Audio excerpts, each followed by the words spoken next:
RCF Anjou, Bastien Lallier. Et bonsoir à tous. RCF Anjou bouscule ses programmes pour vous proposer ce jeudi un entretien long format avec un homme qui a profondément marqué la vie des Choletais. Il se fait discret dans les médias depuis quelques semaines et sa défaite aux dernières élections municipales. Mais il a accepté, et on l'en remercie, notre invitation pour revenir sur cet épisode notable de la vie politique locale et nous partager son analyse de cet échec. Vous aurez bien entendu reconnu Gilles Bourdoulex. De la construction des arcades Rouget au développement de la zone économique du Cormier en passant par l'édification du complexe Glycéo, du théâtre Saint-Louis, l'ancien maire et député a participé à la transformation et la modernisation de la capitale du Mouchoir et à son agglomération pendant plus de 3 décennies.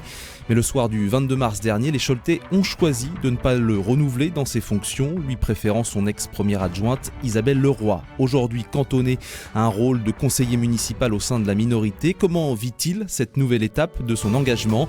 Comment continuer de servir la ville dans un rôle où ce n'est plus lui qui décide ? On lui posera évidemment la question tout en revenant sur son parcours, ses fiertés, son attachement au territoire, mais aussi ses frasques et son caractère provocateur, parfois impétueux. Gilles Bourdoulex est le grand invité de RCF Anjou jusqu'à 19h. Émission spéciale sur RCF Anjou.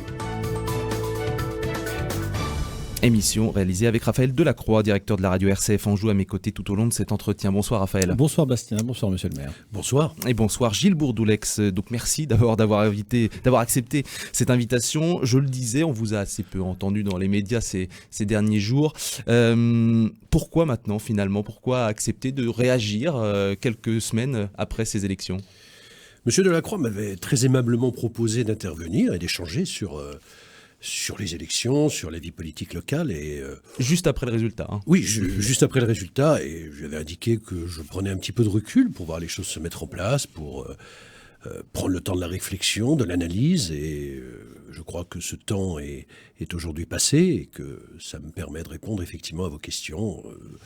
Questions spontanées, puisque je le précise, les hommes politiques qui veulent toujours la question quand on leur posait, moi je n'ai rien demandé. C'est vrai. Posez les questions que vous voulez. Et on ne vous les aurait pas données. Vous ne les auriez pas données. Mais c'est très agréable de ne pas le demander déjà. Mais voilà, je réponds du fond du cœur comme toujours. On va prendre le temps avec vous durant ces 3 prochains quarts d'heure de vous questionner évidemment sur votre actualité, sur votre nouveau rôle. Avant ça, peut-être un rapide point avec vous, Raphaël Delacroix, sur les repères biographiques, en tout cas sur le parcours politique de notre invité. Oui, Gilles Bourdoulex, votre aventure politique démarre à Angers, ville où vous êtes né en 1960, par une candidature à la mairie sur une liste dissidente de la droite de Jean Narquin, baptisée Angers Jeunes. C'est Jean Monnier de centre-gauche qui décrochera la mairie. Roselyne Bachelot affirme dans un livre que vous n'êtes pas pour rien dans cette défaite. Vous ferez d'autres tentatives au cantonal, à Angers et à Cholet, sans succès, mais le virus de la politique est pris. Ce sera par la voie professionnelle finalement que vous y entrerez pleinement en devenant directeur de cabinet de Maurice Ligaud en 1985, alors maire de Cholet, sur les recommandations du député Jean Foyer. Le maire de Cholet vous passera le flambeau en 1995, date de votre première élection au fauteuil de maire que vous gagnez à 148 voix près, fauteuil que vous ne quitterez qu'en mars 2026 après 30 ans de règne sans discontinuité, et vous présiderez également la communauté d'agglomération aujourd'hui Cholet Agglomération. Donc ça, c'est pour le mandat de maire et de président d'agglo. Il y en a eu d'autres, Raphaël. Oui, comme celui de conseiller régional des Pays de la Loire de 1998 à 2002. Et puis vous quittez ce mandat pour rentrer à l'Assemblée nationale. Vous resterez député pendant 15 ans. Alors, il n'est plus possible alors de cumuler le mandat de parlementaire et celui d'une fonction exécutive locale. Vous décidez de garder votre mandat municipal. Et côté sensibilité politique ? Eh bien, vous passerez successivement, Gilles Bourdoulex, de l'UDF, qui s'intégrera après dans l'UMP en 2002, au CNIP, CNIP, Centre national des indépendants et des paysans, qui a connu d'illustres adhérents, comme par le passé, René Coty ou Valéry Giscard d'Estaing, un parti qui tentera au fil des années le rapprochement des droites. Vous rejoignez ensuite l'UDI, dont vous démissionnez suite à vos propos controversés sur les gens du voyage, puis les Républicains, pour vous rapprocher plus tard du parti d'Éric Ciotti, président de l'UDR, lors des dernières élections législatives provoquées par la dissolution de l'Assemblée nationale en juin 2024. Vous échouez face à Denis Massiglia, député macroniste sortant, qui lui sera donc réélu. Et enfin, vous perdez aux élections municipales face à votre ancienne adjointe Isabelle Leroy, élue maire de Cholet donc en mars 2026. Vous siégez depuis dans l'opposition. Et on reviendra évidemment sur ce nouveau rôle que vous occupez. Raphaël Delacroix évoquait vos premières campagnes électorales, celle de 1983 notamment à Angers. Je voudrais qu'on revienne, Gilles Bourdoulex, brièvement, mais sur le fondement et le sens de votre engagement politique. Il date de vos 14 ans, je crois, vos premières campagnes militantes, c'est bien ça ?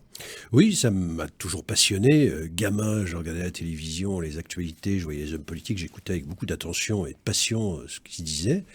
Et j'ai toujours eu dans mon esprit un jour de m'engager politiquement. Et effectivement, avec quelques camarades, nous étions déjà un petit peu actifs dans la campagne de Valéry Giscard d'Estaing en 1974. Pour les présidentielles. Pour les présidentielles. Et voilà, vous pouvez appeler ça un virus, je ne sais pas. En tout cas, c'est une passion, une conviction qui m'ont toujours accompagné et, dès le plus jeune âge et que j'ai toujours entretenu, que ce soit dans la formation que j'ai choisie au fil du temps ou ensuite dans mon engagement professionnel et puis bien sûr dans mon engagement électif. 83, vous avez à peine 23 ans pour les élections municipales à Angers. C'est quoi vos convictions ou les combats qui vous animent à l'époque ? À l'époque, j'étais jeune RPR, dans un RPR dirigé d'une manière que je ne qualifierais pas, mais que je n'apprécie guère, par Jean Arquin et son équipe. Et nous étions quelques-uns à ne pas apprécier la façon dont les choses se faisaient. Et nous avons décidé de participer à cette aventure Angers Jeune. Alors, j'entendais les propos de Madame Bachelot-Narquin tout à l'heure, que rappelait M. Delacroix. C'est une vieille histoire. C'est une vieille histoire. Je rappellerai seulement qu'entre les deux tours, M. Narquin nous a reçus en nous demandant de ne pas se désister, parce qu'il savait que la bataille était perdue, et en fait, il cherchait des responsables. Donc on ne va pas revenir sur des vieilles histoires, mais en tout cas, je pense que c'était pas si mal d'ailleurs que Jean Monnier reste maire d'Angers. C'était pas donc des oppositions sur le fond, plus sur la forme ? C'était beaucoup plus sur la forme. Enfin, écoutez, il y a plus de 40 ans, cela... Il y a prescription, comme on dit. Oh oui, on peut considérer. L'héritage, enfin voilà, quand je parlais de positionnement politique, l'héritage dont vous vous revendiquez. Moi, je suis un Gaullien passionné d'une famille de gaullistes, de famille d'engagés dès le 19 juin, un grand-oncle qui a traversé la Manche avec son officier, il était élève aviateur en Bretagne, ils ont traversé la Manche pour rejoindre le général de Gaulle qui avait lancé son appel la veille, et j'ai grandi dans ce souvenir de ma famille, et c'est ma vraie passion que la démarche gaullienne, et j'ai beaucoup de nostalgie, alors pas général de Gaulle, puisque on ne va pas revenir non plus sur un personnage qui malheureusement est décédé il y a bien longtemps, mais en tout cas sur l'état d'esprit qu'il pouvait avoir et qu'on ne retrouve plus dans la vie politique médiocre d'aujourd'hui. Raphaël. Oui, beaucoup de personnalités politiques à droite se revendiquent du gaullisme. Je ne sais pas, on peut aller de l'extrême droite au centre droit. Beaucoup de gens évoquent cette figure. On a parfois du mal à savoir exactement aujourd'hui où vous vous situez sur le plan de l'échiquier politique. Alors peut-être pour vous, c'est peut-être pas indispensable, mais du coup, voilà, entre le RPR, l'UDF, le centre, la droite, l'extrême droite, aujourd'hui, vous êtes où ? Mais je suis toujours dans l'esprit gaullien et politiquement à droite, tout simplement. Mais ça, c'est plus un parti politique. Aujourd'hui, malheureusement. Malheureusement. C'est difficile de dire ce que le général de Gaulle ferait aujourd'hui. Oui, personne ne peut le dire et personne n'essaierait de le dire. Et moi, le premier, je ne vais pas aller vous dire ce que le général de Gaulle ferait. Ce serait à la fois stupide et prétentieux. Mais en tout cas, je me situe à droite, sur l'échiquier politique. Une droite qui, pour moi, est large. Une droite qui va d'une droite modérée à une droite radicale. J'exclus tout ce qu'on appelle extrême droite, qui est une caricature de la vie politique, parce que franchement... Y compris le parti d'Éric Ciotti, ou ça n'en fait pas partie selon... Mais que ce soit le parti d'Éric Ciotti, que ce soit le Rassemblement national, ce n'est pas l'extrême droite en termes de sciences politiques. Il faut arrêter de raconter n'importe quoi. Non, mais c'est pour ça que j'aimerais comprendre ce que c'est que l'extrême droite. Oui, vous pouvez comprendre. Alors, c'est qui l'extrême droite aujourd'hui ? Alors, vous avez quelques excités qui sont dans l'extrême droite, dangereux, etc. Mais on ne les connaît même pas, je veux dire. Pour moi, aujourd'hui, il n'y a pas d'homme politique, de parti politique situé à l'extrême droite. Vous êtes à l'aise d'Éric Zemmour à Bruno Retailleau, voire Édouard Philippe, si on considère horizon à droite, centre droit. Ça me gêne plus, horizon. D'accord. Parce que c'est cette espèce de bloc central. Donc de LR à Zemmour, vous êtes chez vous. Oui. D'accord. Oui, et pour moi, c'est, je crois, le chemin pour retrouver une droite au pouvoir, avec l'union, je ne dis même pas l'union des droites, moi je dis l'union de la droite, c'est-à-dire tous les hommes et les femmes qui ont des convictions de droite et qui doivent se retrouver dans cet échiquier politique, parce que je rappelle que l'extrême droite répond à 3 définitions. Un antiparlementarisme, ce qui n'est le cas d'aucun parti politique que j'ai cité, l'antisémitisme, qui est un élément fort de l'extrême, et aujourd'hui cet antisémitisme est à l'extrême gauche avec LFI, et c'est très marqué, et puis la volonté de faire la révolution dans la rue, et ça encore c'est LFI. Et à droite, je ne vois pas ça. Adhérent à un parti aujourd'hui ? Non. Parce que vous avez eu votre carte encore récemment chez les LR. Oui, tout à fait. Mais plus maintenant. J'étais LR, je n'ai pas repris ma carte cette année, effectivement. Et vous allez en reprendre une quelque part ? C'est pas à l'ordre du jour. Et pourquoi ? J'ai un petit parti politique personnel qui est Oui. Nation, République, Territoire, c'est-à-dire les 3 piliers qui forment l'État-nation que constitue la France. Donc déjà, c'était un petit peu de travail avec quelques amis. C'est pas un parti de masse, je vous l'avoue. En tout cas, je n'ai pas aujourd'hui de carte dans un parti politique. Pourquoi LR ? Pourquoi quitter LR ? Il y a une raison particulière à ça ? Oui, elle est très simple. La première raison, ça a été l'attitude d'LR pendant ces élections municipales qui viennent de se dérouler. LR avait une ville de 56 000 habitants, dirigée par un maire LR, encarté, avec une vingtaine d'adhérents LR dans la majorité municipale. Et le mouvement politique n'a même pas tranché pour soutenir cette équipe sortante. Et aujourd'hui, on se retrouve avec une ville de 56 000 habitants qui n'est plus LR. Une maire UDI, mais il y a encore des gens de droite. Il doit y avoir 4 LR encartés, à ma connaissance. Enfin, c'est d'une absurdité totale. Donc c'est pour ça que vous avez quitté... Notamment. Et puis en plus, l'attitude nationale d'LR, qui est quand même un peu le paillasson de la Macronie depuis quelques mois. L'UDR, ça vous tente en termes d'adhésion à un parti politique ? Je n'ai jamais été adhérent de l'UDR, je n'ai jamais été soutenu par l'UDR, contrairement à ce que vous avez indiqué tout à l'heure avec les élections législatives 2024, puisque l'UDR est né en septembre 2024 et les élections étaient en juin. Soutenu par Éric Ciotti. Soutenu par Éric Ciotti, qui était président de LR. C'est vrai. J'ai reçu le soutien de LR en 2024. Et puis Éric Ciotti qui était très divisé à l'époque, mais oui. Divisé, certes. Mais LR a fait un choix avec Éric Ciotti de se rapprocher du Rassemblement national, ce qui ne m'a pas personnellement choqué. Donc j'ai poursuivi dans ce chemin. Homme de droite, donc, passionnément attaché au territoire qu'est le Choletais. Comment vous décririez d'ailleurs cet attachement, ce que représente Cholet pour vous, le natif d'Angers ? C'est ma terre d'adoption. J'y suis venu pour y rester 3-4 ans pour faire un travail. Ça a été rappelé comme collaborateur du député maire de l'époque, Maurice Ligaud. Je n'avais pas l'intention d'y rester. Je pensais poursuivre une carrière un peu plus loin. J'ai même eu des propositions en 1995 quand mon prédécesseur a arrêté. J'aurais pu faire une carrière dans la haute administration. J'ai fait un choix d'arrêter ma vie professionnelle pour me présenter aux élections municipales. Vous avez démissionné à l'époque, oui. Absolument, ce qui était l'obligation de la loi d'ailleurs. Donc j'ai démissionné pour être candidat. J'ai été élu, mais je l'ai fait parce que j'étais resté pendant 10 ans collaborateur de Maurice Ligaud et que j'avais une vraie passion pour ce territoire, un véritable attachement et que j'avais un certain nombre de projets avec l'équipe qui m'entourait, que nous avons d'ailleurs conduit au fil du temps. On ne va pas refaire 30 ans de mandat, évidemment, Gilles Bourdoulex, mais quand vous regardez dans le rétroviseur, spontanément, quelle est la fierté que vous avez quand voilà, sur la période durant laquelle vous avez été maire de cette ville? Ça ne peut pas être une fierté personnelle parce qu'on ne fait rien tout seul. On fait avec des équipes municipales, intercommunales, on fait avec les hommes et les femmes du territoire, les entreprises, les associations. Enfin, c'est un ensemble. Mais on impulse. Alors, on impulse. Non, mais voilà, on donne des options.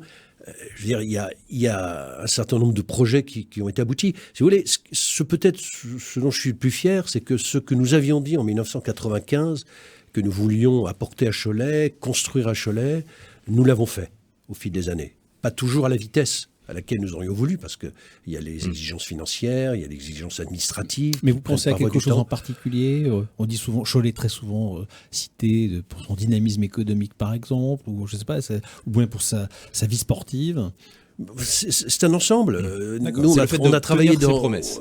Oui, voilà, dans tous les domaines, y compris les plus difficiles. Vous savez, on entend beaucoup sur le centre-ville, le commerce en centre-ville, c'est toujours un sujet très partagé dans la vie publique. Citez-moi une autre ville que Cholet qui a complètement restructuré son centre-ville comme nous l'avons fait, par exemple, avec les Arcades Rouget. J'en connais pas d'autres. C'est une vraie fierté, par exemple, d'avoir réussi à bâtir ça, tout en ne pouvant pas empêcher l'aménagement de commerce en périphérie, mais en sachant que tout cela est complémentaire. Vous savez, nous sommes ici à Angers. Quand je vais dans les rues du centre-ville d'Angers, je vois plein de commerces fermés, des vitrines qui sont abaissées, et il y en a plus qu'à Cholet. Donc il y a un moment, il faut quand même rappeler ce qu'est cette dynamique aussi de centre-ville, par exemple. Émission spéciale Bastien Lallier, Raphaël Delacroix sur RCF. Avec notre grand invité du jour, Gilles Bourdoulex, ancien maire de Cholet, aujourd'hui conseiller municipal dans la minorité. On a rappelé, Gilles Bourdoulex, cette défaite aux élections de mars dernier. Vous l'avez accepté, digéré aujourd'hui ? Accepter, de toute façon, c'est le résultat du suffrage universel. Moi, je suis un démocrate. On gagne, on perd, ce sont les élections. Un jour on gagne, un jour on perd, un jour on regagne, on repère. Enfin voilà, ça c'est la vie électorale. C'est arrivé à d'autres. Accepter, c'est un fait. Non, mais accepter par nécessité, mais effectivement. Digérer après, alors. Vous pouvez très bien vous dire, encore aujourd'hui, de vous dire. Non, en fait, c'est moi qui aurais dû être encore maire de Cholet. C'est pas juste ce qui s'est passé. Vous voyez ce que je veux dire ? Je n'ai pas un droit éternel à être maire de Cholet. Si vous voulez, je dirais qu'il y a 3 niveaux d'analyse. Il y a l'analyse pour moi à titre personnel. Voilà, c'est comme ça. C'est pas agréable de perdre, mais on est heureux quand on gagne et puis on perd. Voilà, c'est comme ça. Il y a l'analyse pour l'équipe qui m'entourait, et là, c'est une déception parce qu'il y avait des hommes et des femmes, notamment nouveaux, qui avaient envie de s'engager pour leur collectivité. Et puis il y a l'analyse pour le territoire, parce que je crois que le territoire ne va pas progresser, le territoire va décliner, parce que je considère qu'on a à la tête de la ville. Oui, non, l'avenir nous le dira, mais moi je connais les gens qui sont là. Et je sais de quoi ils sont capables ou plutôt de quoi ils sont incapables. Donc je suis effectivement inquiet pour l'avenir, mais c'est encore une fois le résultat des élections. Et c'est d'autant plus vrai que, si vous voulez, ils n'ont pas d'assises électorales. Ça c'est un point important. C'est-à-dire qu'ils n'ont pas gagné les élections. C'est-à-dire ? Ils n'ont pas gagné les élections. C'est-à-dire ? Je les ai perdues. C'est pas facile à dire. C'est comme ça que vous considérez ce absolument, scrutin. Mais c'est pas facile à dire. Parce que quand vous regardez... C'est effectivement votre point de vue. Non, mais attendez, je vais vous l'expliquer. Plus de voix que l'autre, si vous oui, voulez, mais je veux l'expliquer, ça. Parce qu'il n'y a eu aucune analyse. On a une presse écrite locale. Vous êtes là pour votre analyse, allez-y. Oui, mais justement. Il y a une presse écrite locale qui est tellement mauvaise qu'elle n'a même pas fait une analyse de sciences politiques. J'ai dit écrite. Oui, non, mais parce que c'est pas j'ai de la compassion pour mes collègues. Oui, mais c'est pas grave. Parce que qu'est-ce qu'il faut analyser ? C'est regarder les résultats. Moi, j'ai fait une comparaison, bureau par bureau, entre 2 élections. J'ai éliminé 2020 et 2021 parce que c'était particulier, entre le Covid, l'annulation, bien, participation faible. Mais vous comparez, en participation, c'est équivalent, 2014 et 2026. La gauche à Cholet diminue de moitié son score. C'est-à-dire qu'au 2e tour de l'élection municipale, vous avez 78% pour les 2 listes droite-centre. Celle qui a gagné, la mienne, et vous avez 22% pour la liste de gauche. La moitié de ce que fait la gauche d'habitude. Au municipal à Cholet, la gauche, c'est entre 43, 46, 47. C'est ça. Théoriquement, dans le schéma que nous avions, on devait avoir une triangulaire dans laquelle la gauche gagnait, avec 44, 45, et puis après, ça se partageait. Donc j'ai analysé bureau par bureau. C'est-à-dire que j'ai pris les voix qui sont allées sur ma liste, qui sont les voix de ce socle électoral qui me suit depuis des années. Alors j'en ai forcément un peu perdu sur la liste de droite et du centre, obligatoirement. Mais comme j'en perdais sur une liste du MoDem à une autre époque, sur une liste qui était conduite par un indépendant à une autre élection, il y avait toujours un déport de voix au premier tour qui sortait et qui revenait, en général, pour une bonne partie, vers notre équipe. Et donc, j'ai gardé ces voix-là et j'ai regardé ce qui manquait à gauche, dans chaque bureau, en me disant, ces voix de gauche sont allées sur la liste UDI, macroniste, etc. Et quand vous les enlevez pour les remettre à gauche, vous apercevez de quoi ? C'est qu'au premier tour, la gauche est devant, nous sommes 2e, et cette liste UDI macroniste est 3e. Et au 2e tour également. On peut considérer que cette liste a eu l'intelligence ou en tout cas a su capter cet électorat. Oui, mais oui, parce que c'est un travail de longue haleine qui a été porté par vos amis de la presse écrite locale, pendant des mois, des années, qui font de la démolition, qui dispensent la calomnie. Vous attribuez la défaite, une partie de la défaite au traitement médiatique dont vous avez fait l'objet. Vous les avez pas toujours très bien ménagés. Donc. Mais alors, je ne vais pas les ménager. Le problème, c'est que ces gens-là... Non, mais ces gens-là... Non, mais attendez. Non, mais ces gens-là veulent avoir des gens à leur niveau. Si vous voulez. Ça, ils ont gagné. On peut dire ce qu'on veut, vous pouvez faire les calculs que vous voulez. Au bout d'un moment, les gens n'ont pas voté pour vous, ils ont voté pour d'autres. Bien sûr, c'est ce que je suis en train d'expliquer. Voilà. ça. Et pourquoi ils ont voté pour d'autres? Non mais pourquoi? Parce qu'ils ont peut-être trouvé meilleur que vous. Parce qu'ils ont Attendez. peut-être. Alors, ils attendez, se sont largement trompés. Non mais ça c'est votre point de vue. Mais oui, mais les ça, électeurs, alors là- les électeurs ont choisi. Vous pouvez pas dire ils sont nuls. Surtout Mais j'ai quand pas vous- dit qu'ils étaient nuls. Qu'est-ce que vous inventez? Si Mais les gens qui sont aujourd'hui à la tête de la ville. Ah oui, non mais ça je les connais moi. Mais Mais je les vous connais les moi. connaissez puisque Je vous les avez ai travaillé recrutés. avec eux pendant Oui. des années et Mais des oui. années, et en plus dans votre cercle rapproché. Non, je non, vous trouve non, pas non, très non, fair-play non, quand non, même. non, attendez. Ce que vous dites, je vous trouve pas très fair-play moi, je vais quand pas même, Gilles m'occuper de Bourdoulex. votre vie personnelle. Mais- Alors, n'inventez pas des choses sur la Mais vie quand- politique que j'ai conduite. Ce sont pas des gens qui sont dans mon cercle personnel. Non mais C'est j'ai pas faux. dit votre cercle personnel, votre cercle Non, rapproché. politique, non. Je vous dis non. Mais quand ce sont des adjoints, c'est quand même Mais des alors, gens avec... attendez, des adjoints, il y en a 13. Il y en a Mais- 13. Mais vous prenez pas que des gens proches. Attendez. Non, mais attendez, je peux vous citer les Est-ce que gens je peux juste proches. vous poser une question. Oui, dites-moi.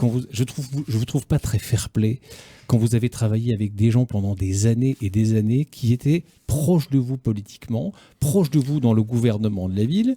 C'est formidable, c'est des gens extraordinaires. Regardez mon équipe, elle est super. Vous avez loué Vous perdez effectivement des- leur qualité à un moment Attendez, donné. Et Non, vous perdez j'ai- les élections, mais c'est attendez, devenu des nuls et j'ai des loué. incompétents. Mais oui, écoutez, je vous le Le jour confirme. où ils ont- le Moi, jour où vous avez pas d'élection. lorsque j'ai des collègues élus de la majorité précédente qui se plaignent au quotidien du manque de sens de management, du manque de travail qualitatif avec l'équipe du premier adjoint de l'époque, qui est aujourd'hui redevenu premier adjoint, je ne l'invente pas.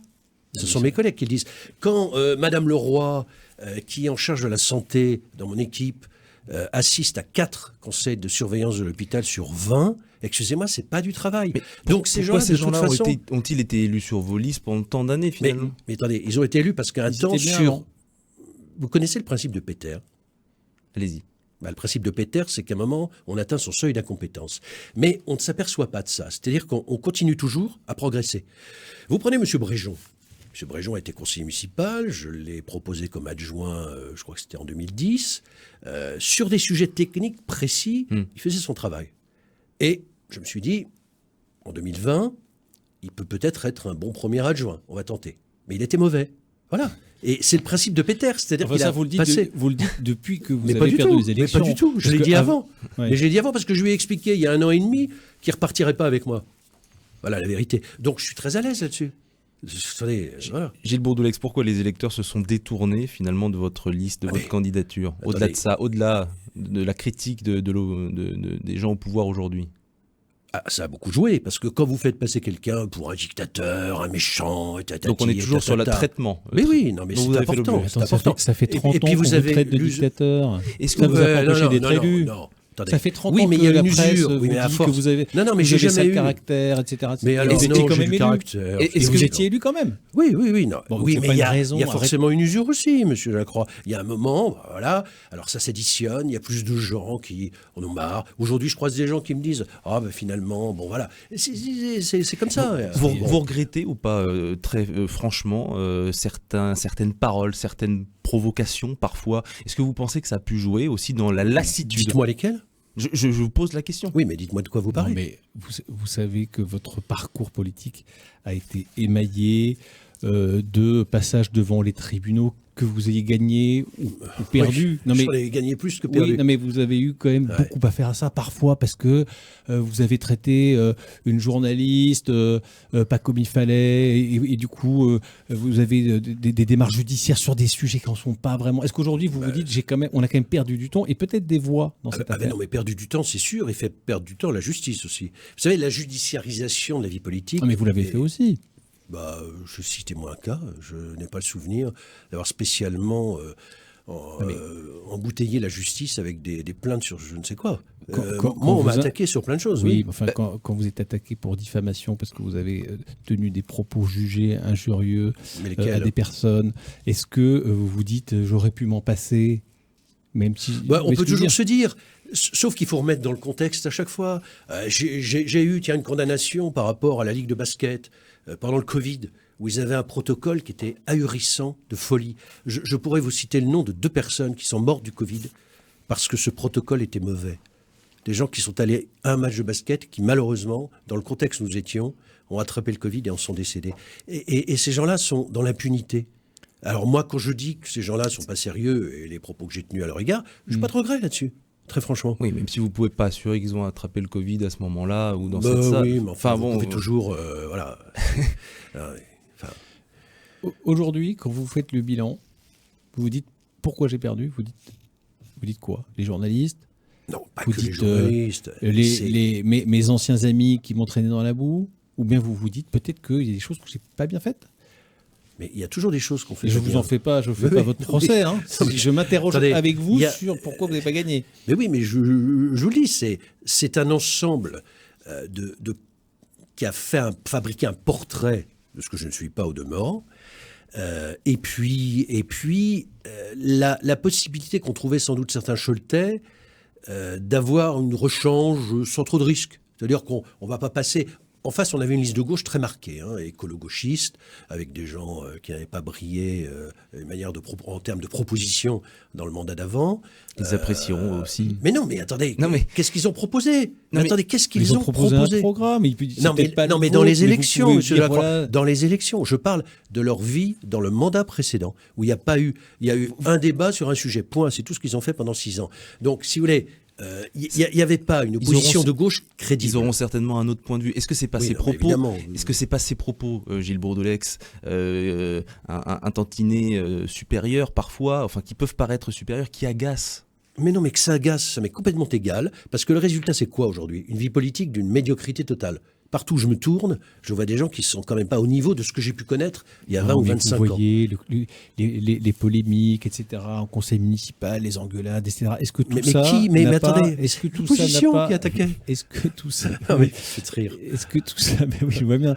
Est-ce que ça vous a pas joué des tours quand même? Est-ce Ah, qu'il n'y a mais pas un moment où peut-être. vous vous dites, voilà, tant pis, c'est comme ça, je suis comme ça. Ah, et mais non, puis mais moi, les j'ai gens n'en aucun- veulent plus, très bien. Ouais, Ou bien vous voilà. dites, peut-être que là-dessus, oui, il y a un moment donné où j'aurais peut-être dû faire différemment, avoir d'autres relations avec mes collaborateurs, avec la population, Quels collaborateurs? avec les journalistes. Non, attendez, de quel avec les gens collaborateur, de de votre- quel de votre- collaborateur de- vous parlez? mais avec De les tous gens- ceux qui sont désespérés actuellement de ce qui se passe dans l'hôtel de ville et d'agglomération et qui étaient très heureux avant et qui qui sont regrettent que très- ça ait changé?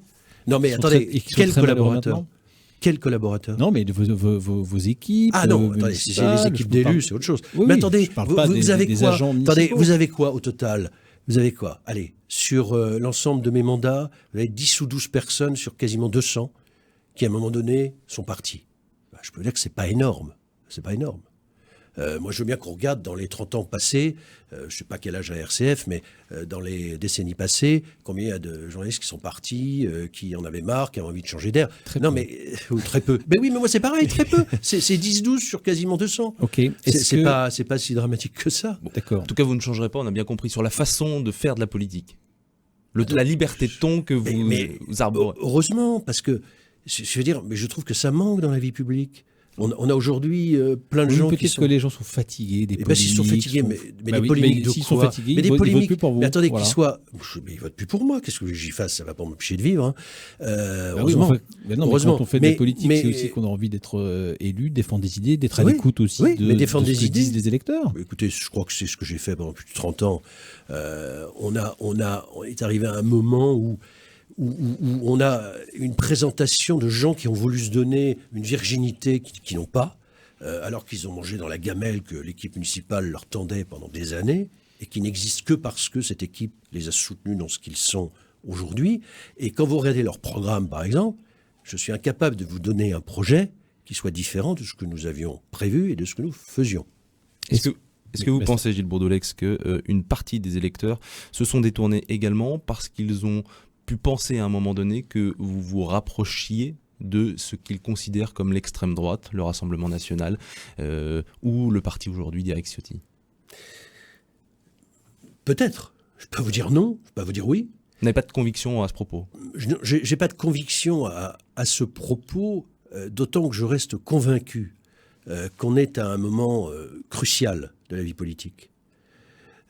Ça me rappelle le début des années 70. Si vous vous souvenez, en 1969, au présidentiel, le candidat socialiste, Gaston Defferre, et ses fillots en l'occurrence, a fait 5%. Le candidat communiste, un peu plus de 22%. En 71, François Mitterrand crée le Parti socialiste. Et il n'hésite pas à s'allier avec le Parti communiste. Alors qu'il part de 5%, il n'y a pas eu d'élection nationale entre les présidentielles 69 et 71. Il part à peu près de 5% contre 22%. Il s'allie avec eux. Il s'allie avec qui? Avec quasiment l'ultime parti stalinien d'Europe. Je le rappelle quand même, hein, c'est pas rien. Personne ne me dit rien. Résultat, en 1974, qui est en tête à gauche au présidentiel? François Mitterrand. Qui gagne en 81? François Mitterrand. Je crois qu'aujourd'hui, si on veut conduire pour la France une politique qui se situe dans ce qui est mon camp politique, c'est-à-dire la droite, je pense que le discours que tient par exemple Bruno Retailleau, qui pour moi est un discours dépassé depuis 20 ans, c'était celui de Nicolas Sarkozy, il avait raison à l'époque. C'était de pomper les voix à l'époque du Front National. Et Jean-Marie Le Pen, la preuve en est, c'est qu'il lui a pris 1 million et quelques voix en 2007 par rapport à 2002 contre Chirac. Aujourd'hui, ce n'est pas 1 million de voix qu'il faut prendre, ce n'est pas 2-3 points, c'est au moins 15 points, c'est-à-dire faire baisser de 35% en moyenne dans les sondages Bardella ou Le Pen, pour les ramener en dessous de 20%, et qu'en face, M. Retailleau... Ou d'aller les chercher au centre. Oui, peut-être, mais sauf qu'il y a un candidat du centre qui sera là. En l'occurrence, on peut toujours imaginer aller chercher au centre, soit, mais ce n'est pas ce que disent les sondages. Et ce n'est pas ce que dit Bruno Retailleau, puisque son discours, c'est de dire non. On verra, Écoutez son discours. On verra bien il sait qu'il ne peut pas gagner tout seul, on verra bien avec qui il veut gagner. Mais gagner avec enfin pas le centre d'ailleurs, avec la Macronie, c'est-à-dire les anciens premiers ministres de M. Macron, Philippe, Attal, bien. Soit vous faites ça et vous continuez dans le déclin de la France qu'a mis en œuvre pendant maintenant près de 10 ans M. Macron. Soit vous construisez quelque chose avec les hommes et les femmes qui sont à droite, mais pas avec l'idée de récupérer des électeurs qui ne vont pas se récupérer en 1 an à hauteur de 15 ou 17 points. Ce n'est pas possible. Ce n'est pas possible. Ce qui était possible avec Nicolas Sarkozy en 2007 n'est plus possible en 2026-27. D'accord. À droite toute. Non, c'est pas à droite toute. Vous voyez, c'est tout transformé. C'est pas à droite toute, c'est toutes les droites, par contre. Mais c'est toutes les droites. C'est toutes les sensibilités de droite. J'entends. De droite modérée à droite plus radicale. Émission spéciale sur RCF Anjou. Avec Raphaël Delacroix qui m'accompagne et notre grand invité du jour, Gilles Bourdou, ancien maire de Cholet, défait aux dernières élections municipales et aujourd'hui conseiller au sein de la minorité choletaise. Un mot d'ailleurs à propos de cela, comment vous appréciez ce nouveau rôle qui est le vôtre? Comment est-ce que vous vous situez dans une opposition frontale face à la liste qui a gagné et que vous avez déjà depuis le début de cette émission plutôt sur laquelle on a bien compris que vous n'étiez pas en total accord? Comment vous vous situez, poil à gratter, en opposition frontale ou vous allez voir projet par projet? Une opposition constructive. Une opposition constructive. Comme on dit. Écoutez, pour l'instant, on écoute, on constate beaucoup de fautes, y compris juridiques, qui sont faites, d'approximation. Là, dans les premières semaines du mandat? Bien sûr, on a eu une élection, par exemple, des commissions municipales complètement ahurissante. Je ne comprends pas d'ailleurs, j'ai connu les services municipaux plus compétents que cela. Après, ça dépend aussi de l'impulsion que donnent les élus par rapport à ces services. Mais il y a quand même des dérives. Par exemple, on fait en sorte qu'il y ait la moitié des élus des oppositions qui ne siègent pas dans une commission municipale. Enfin, je n'ai jamais vu ça. Jamais. J'ai siégé à l'Assemblée nationale, au Conseil régional. Jamais j'ai vu ça. C'est pas une obligation. C'est une obligation juridique? Alors, c'est pas une obligation juridique, quoique les textes peuvent être interprétés. Ils sont interprétables et je n'ai pas de jurisprudence précise parce que personne ne fait jamais ça. Personne n'exclut sur 12 opposants. Nous, on a un groupe de 7, il y a un groupe de gauche de 5. Sur 12 opposants, il y en a 6 qui ont été exclus des commissions. Et quel est le problème d'avoir 14 membres dans une commission au lieu de 13 ? Donc vous allez rien leur passer pendant ce mandat. Vous allez siéger on ne savait pas au départ si vous alliez siéger ou pas.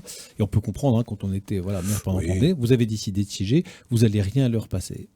Et pourquoi je leur passerai quelque chose ? Je ne sais pas. Et d'ailleurs, je me permets de de rappeler aussi que nous sommes sous le coup d'un recours concernant l'élection municipale. Le tribunal administratif a encore 2 ou 3 mois pour se prononcer. Oui, bien sûr.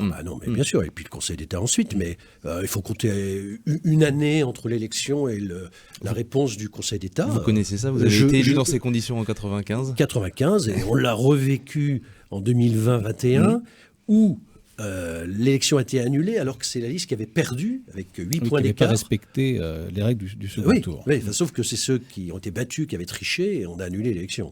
Est-ce qu'à un moment donné, Gilles Bourdoulet, vous avez imaginé ne pas siéger dans ce conseil municipal si c'était pour être dans l'opposition? Est-ce que vous avez imaginé ne pas y être ? D'abord, c'est une question que je me suis posée le soir des élections. Oui, c'est une vraie question. Hein. Vous savez, Christian Estrosi, qui était battu à Nice, ne siège pas. Non, mais il y en a beaucoup mon qui font ce collègue choix-là. maire de La Roche-sur-Yon ne siège pas. J'ai eu une petite pression sympathique et amicale de mes collègues qui siègent parce qu'il y a des nouveaux et ils voulaient quand même avoir un petit peu de solidité, d'expérience. C'est eux qui vous ont convaincu ? Eux et puis ma conviction que j'ai aussi un rôle. Moi, j'ai été élu, même dans l'opposition, mais j'ai été élu. Il y a quand même un certain nombre de Choletais qui ont continué à me faire confiance et que je représente. Alors justement, comment est-ce que vous envisagez de continuer à peser sur les décisions de ce conseil municipal en minorité et vous l'avez rappelé, dans des commissions où vous ne siégez pas toujours ? Comment vous allez faire ? En ce qui me concerne, c'est au sein du conseil municipal, au sein du conseil intercommunal, je ne me gênerai pas pour m'exprimer et dire les choses telles qu'elles sont. Je vais prendre un exemple. Quand vous additionnez les délibérations de la ville et de l'agglomération, celle de l'agglomération étant soumise au vote mardi prochain, vous prenez les collaborateurs de cabinet. Une délibération a ouvert 3 postes pour la mairie, 7 postes pour l'agglomération. Au total, c'est à peu près 1,1 million. Moi, j'avais une directrice de cabinet mutualisée ville-agglomération et un collaborateur qui était rattaché au cabinet parce qu'il n'entrait pas dans le cadre fonction publique, un collaborateur bien connu qui s'appelle Jim Bilba, qui, je le précise au passage, a été salement viré par la nouvelle équipe, qui était en charge du sport de haut niveau par rapport à la carrière qui est la sienne et que sportive, pas que, il était vice-champion olympique, capitaine de l'équipe de France, champion d'Europe avec Limoges en 93, donc beaucoup de sportifs pourraient être envieux de la carrière qui était la sienne. C'était les 2 seuls postes, et encore une fois, Jim Bilba, il était plus dans l'administration, il n'était pas cabinet en tant que tel. J'avais un poste de cabinet.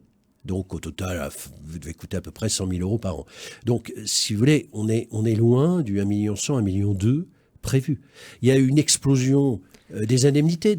La maire a augmenté ses indemnités de 55%. Le premier vice-président de l'agglomération a augmenté ses indemnités de 250%. Donc, c'est quoi ? C'est un rôle de donneur d'alerte que vous vous donnez ? Ça peut être ça, oui, d'être la voix qui fait des remarques par rapport à ce que je sais, à ce que je connais du fonctionnement de la collectivité, de sa situation. Et excusez-moi, mais je trouve qu'il vaut mieux investir pour la collectivité que dépenser des centaines et des centaines de milliers d'euros pour des postes de collaborateurs politiques. Est-ce que ça veut dire que à terme, Gilles Bourdoulex pourrait se représenter en disant écoutez, voilà, une fois que le mandat est fini, vous avez autre chose à proposer et vous pourriez repartir sur les prochaines élections municipales, ou bien c'est fini, c'est oublié? Alors, les prochaines élections municipales peuvent avoir lieu à 2 dates différentes, et même à 3 d'ailleurs. Il y en a La question, c'est est-ce que vous avez espoir de reprendre cette ville un jour ? Peu importe quand. Ah ben c'est important. Ça joue un petit peu si effectivement il y a embouteillage avec le calendrier électoral et que les élections sont s'il y avait une annulation des élections, les élections seraient dans 1 an. D'accord. C'est pas la même chose que dans 6 ans. Donc vous attendez le résultat du tribunal administratif. Ah ben de toute façon, je l'attends forcément. Oui, mais soyons très clairs. Ça peut jouer sur soyons très clairs. Supposons que les élections aient lieu à leur échéance normale. Vous avez rappelé l'année laquelle je suis né. Vous pouvez faire le calcul de l'âge que j'aurai à ce moment-là. J'ai aujourd'hui 66 ans, j'en aurai pratiquement 72 à la fin du mandat. Non.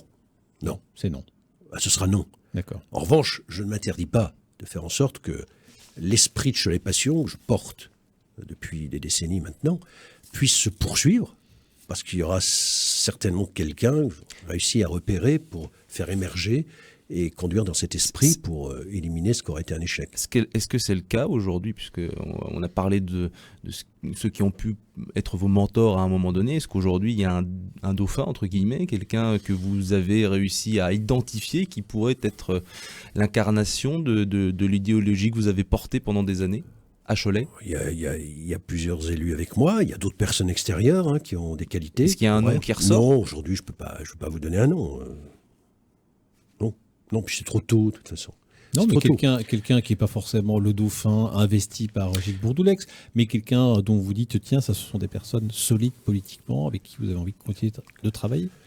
Oui, bien sûr, non, mais il y en a. Et puis de toute façon, lorsque je dis un dauphin, moi j'ai pas dit un dauphin d'ailleurs, c'est vous qui l'avez dit en l'occurrence, mais c'est pas dire tiens il faut élire celui-là, hein, je vous le demande. Non, c'est pas ça. C'est accompagner, mais dans le secret du travail qu'on peut faire avant, parce que moi je suis pas du tout dans l'esprit de dire celui qui s'en va désigner quelqu'un. Non, ce sont les électeurs. C'est la démocratie, c'est le suffrage universel. 5 minutes, il nous reste 5 minutes durant cet entretien. Je voudrais juste qu'on évoque les autres mandats et la politique nationale. Est-ce qu'il y a déjà d'autres velléités, Gilles Bourdoulex, en ce qui vous concerne, sur les élections qui approchent? Est-ce que vous voulez jouer un rôle dans la campagne des présidentielles? Est-ce que vous avez l'intention de vous présenter pour les législatives? Parce que vous nous avez dit... Ou d'autres élections locales. D'autres élections locales, mais vous nous avez dit les élections municipales, si elles ont lieu dans 8 ans, non. Mais, 8 ans, mais celles-là qui arrivent, qui sont demain? C'est une vraie question. M'investir dans la campagne présidentielle, pourquoi pas? Pourquoi pas? Alors, pas en tant que candidat, je vous rassure. Mais comment? Je ne sais pas, je dis pourquoi pas. Donc, c'est déjà que je ne sais pas vraiment si c'est oui ou non, et encore moins comment. Parce que c'est passionnant, parce que je pense que la France va très mal. La France va très mal, et qu'il faut absolument la redresser, et surtout ne pas la laisser entre les mains des gens qui l'ont conduite à son état aujourd'hui. Et puis, après, vous parliez des législatives. Les législatives, théoriquement, elles sont en 2029. En théorie, puisque les dernières ont lieu en 2024. Il est fort probable que... Ça dépendra beaucoup du président. Non, évidemment. De toute façon, quoi qu'il arrive, le président ne sera pas le sortant.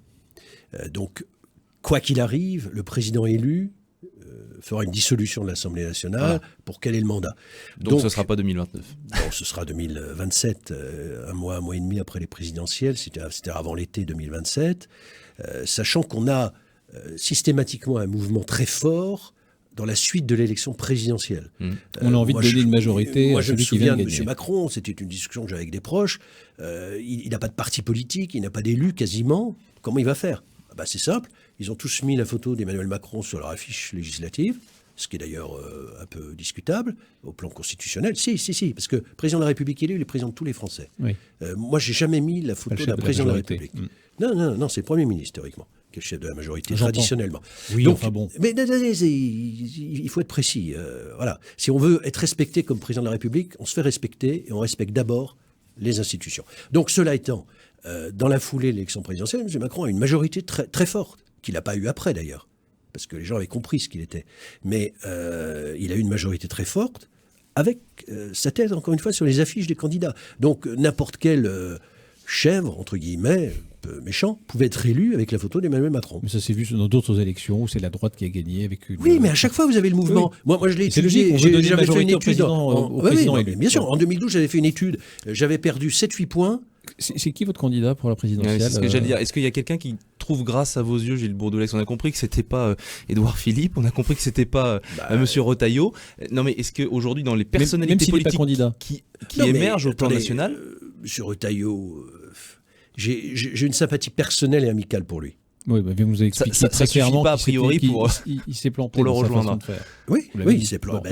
Attendez, vous pouvez dire à un ami qu'il se plante. Oui, mais donc c'est pas mal si vous auriez envie de suivre. Et vous n'êtes pas prêt à vous encarter dans son parti aujourd'hui, donc vous contenez le soutenir, vous allez le soutenir, pardon. Écoutez, pour l'instant, je ne sais pas qui sera candidat. Mais aujourd'hui, s'il y avait quelqu'un que vous auriez envie de suivre aujourd'hui pour l'élection présidentielle, quand bien même il ne serait pas candidat, ce serait qui? Attendez, à ce moment-là, on peut inventer plein de candidats. Non, mais il y en a qui existent. Oui, il y a déjà des gens Marine Le Pen, Jordan Bardella. Écoutez, ça dépendra de deux choses. Avec qui le candidat veut gouverner et quel est le projet. Aujourd'hui, moi, je ne sais pas vous dire le projet de ces différentes personnes. On les connaît un peu quand même. Ça fait un petit moment qu'ils sont dans la politique et qu'ils défendent des idées. C'est pour ça que je vous explique qu'il faut pour la France une politique de droite, une politique qui soit ferme sur la sécurité, sur l'immigration, sur toutes les questions sociétales, régaliennes. Vous pourriez rejoindre le Rassemblement national? Non. Mais attendez, je n'ai jamais été membre du Rassemblement national. Je vous pose des questions. J'ai été soutenu par le Rassemblement national en étant candidat soutenu par Éric Ciotti et LR à l'époque, en 2024. Mais je n'ai jamais été membre du Rassemblement national et je ne serai jamais membre du Rassemblement national. C'est très clair. Gilles Bourdoulex, conseiller municipal de Cholet au sein de la minorité, maire de la ville, je le rappelle, pendant plus de 30 ans. Merci à vous d'avoir joué le jeu, de nous avoir accordé cet entretien qui est à retrouver évidemment en podcast sur notre site internet rcf.fr et sur notre page YouTube en vidéo RCF Anjou. C'est l'heure de nous quitter. Merci Raphaël Delacroix de m'avoir accompagné.